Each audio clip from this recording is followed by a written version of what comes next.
Hello friends, my name is Rani Gurgare and today's video topic is advantage of Hibernate over JDBC. So today we will discuss about advantages of Hibernate over JDBC. Hibernate code will work well for all database. For example, Oracle, MySQL, etc. Whereas JDBC is a database specific.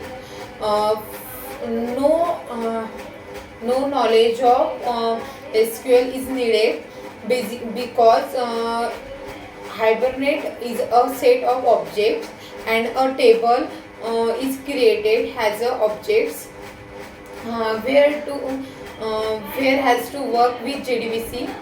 One need to know SQL. Uh, Query turning is not required in Hibernate.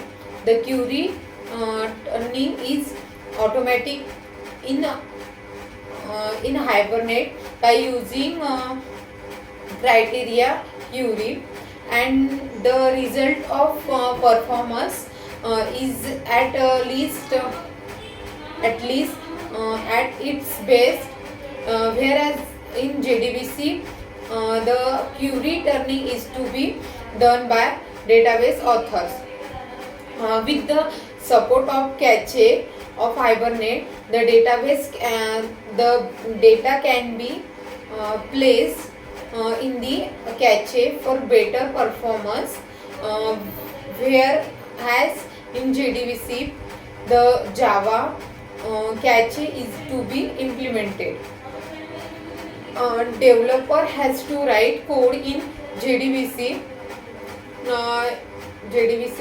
to map an object model data representation to a relational data model and its corresponding database schema.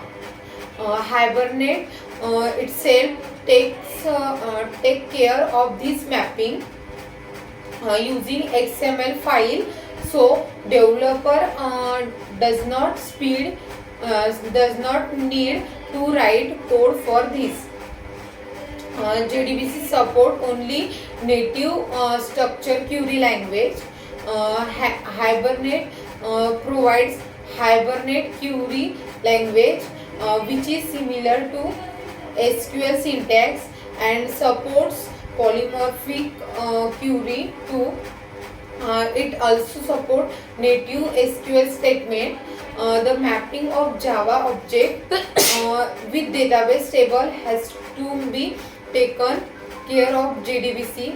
Hibernate provides transparent persistence and therefore there are no need to map database table tuples for application object during iteration with RDBMS.